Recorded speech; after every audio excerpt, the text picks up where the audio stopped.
धर्तीवर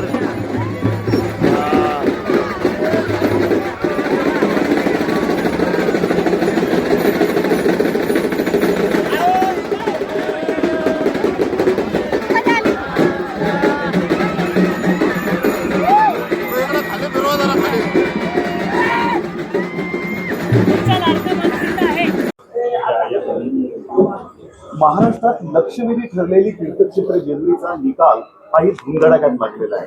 केवळ जेजुरीच्या या तीर्थक्षेत्रामध्ये आजच्या निकालाचं सर्वांचं लक्ष आहे ते म्हणजे जेजुरीच्या नगराध्यक्ष पदाची निवडणूक. आणि या नगराध्यक्ष पदाच्या निवडणुकीमध्ये मला असं वाटतं की जिल्ह्यामध्ये उच्चांक गाठणारं मतदान नगराध्यक्ष मिळवलेलं आहे आणि हा मोठा विजय भंडाऱ्यात नांदलेला आहे.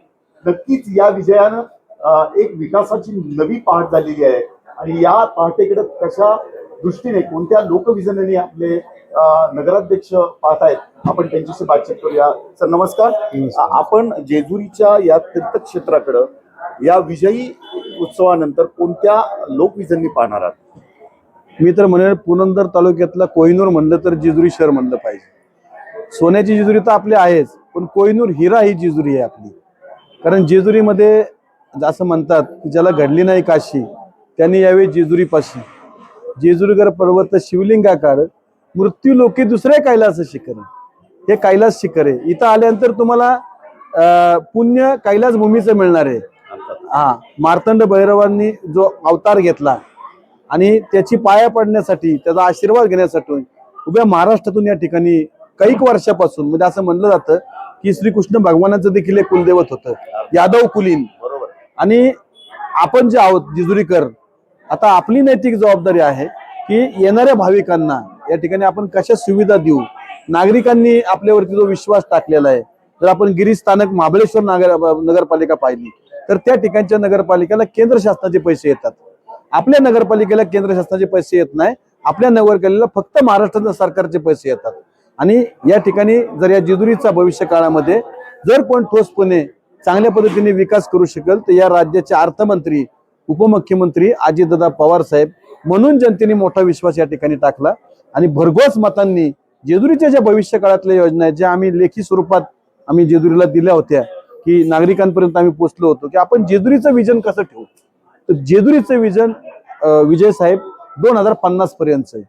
2050च्या सुविधा 5 वर्षात करायच्यात. 365 गुणिले 5 वर्ष. आणि आम्ही स्वतः आमच्या स्वतःच्या गाड्या वापरून स्वतःचा वेळ त्या ठिकाणी घेऊन नगरपालिकेतली कुठली डिझेल गाडी न वापरता स्वतःचे पैसे खर्च करून 17 नगरसेवक आलेत ना. प्रत्येक महिन्याला 2 नगरसेवकांनी नगराध्यक्ष बरोबर जायचं. आणि बारामती असून द्या, पुणे असून द्या, मुंबई असून द्या, आपल्या जेजुरीच्या समस्या या सरकार दरबारी अजितदादांकडे पोहोचवायच्या आणि जिथं जास्त म्हणून या जेजुरीकरांसाठी देता येईल तेवढी जबाबदारी ठेवायची. कारण जेजुरी ही शहरीकरणाकडे लवकर झपाट्याने वळणार आहे. आज जेजुरीचं आपलं फ्लोटिंग पॉप्युलेशन धरून जर 50,000 असेल तर भविष्य काळामध्ये रोज जेजुरीला कमीत कमी 1 लाख लोक व्हिजिट करतील असं मला वाटतंय. संख्या ती वाढत जाईल आणि जेजुरीमध्ये राहणाऱ्या लोकांची संख्या माझ्या अंदाजे 5 लाख होणार आहे येत्या 2 ते 3 वर्षामध्ये. मग आता तुम्हाला येता येते पाणी पर्याप्त आहेत का? तुम्हाला आहेत ते रस्ते पर्याप्त आहेत का? तुमच्याकडे ड्रेनेजच्या गोष्टी पर्याप्त आहेत का? या सगळ्या गोष्टीसाठी आपल्याला विचार करायला लागणार आहे. कारण जेजुरी आणि जेजुरीला येणारी बाहेरचं पब्लिक या दोन्हीचा जर विचार केला तर तो लोंढा आज स्थायिकच्या दृष्टिकोनातून त्या ठिकाणी कन्वर्ट होणार आहे. कारण जेजुरीचं जुनी जेजुरी असेल, जेजुरीचं विद्यानगर असेल, जेजुरीचं लवथळेश्वर भाग असेल, हा जो परिसर आहे या भागामध्ये आम्ही वेलकम करतोय की जेजुरीमध्ये येऊन उद्योग व्यवसायाच्या निमित्ताने त्या ठिकाणी तुम्ही मोठ्या प्रमाणामध्ये जेजुरीचा उद्योग व्यवसाय वाढवा. उद्योगपतींना आपण आमंत्रित करतोय. त्याच्याबरोबर लघु उद्योग असतील, मध्यम स्वरूपाचे असतील, स्किल अनस्किल अशा प्रकारचे सर्व त्या ठिकाणी कामगार वर्ग मोठ्या प्रमाणामध्ये येईल.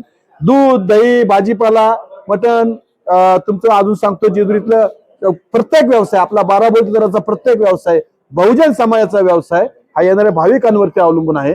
त्यामुळे येणाऱ्या काळामध्ये जेजुरीच्या अर्थकारणामध्ये साधारणतः 5 ते 5 पट पासून सुरुवात होईल ते 25 पट पर्यंत मला असं वाटते भविष्य काळामध्ये प्रत्येक घरामध्ये माझ्या जेजुरीच्या ही आर्थिक गंगा गेली पाहिजे आणि त्या निमित्ताने प्रत्येक घर हे स्वतंत्रपणे स्वतःच्या पायावर उभं राहिलं पाहिजे. हे होते जयदीप बागभाई. खरं म्हणजे आता त्यांच्या मते आय लव्ह यू जेजुरी नाही तर विकासाची सोन्याची जेजुरी घडवायची हे स्वप्न घेऊन ते लढतायत. मी विजयकुमार हरिश्चंद्र, जयाद्री महाराष्ट्र न्यूज, जेजुरी.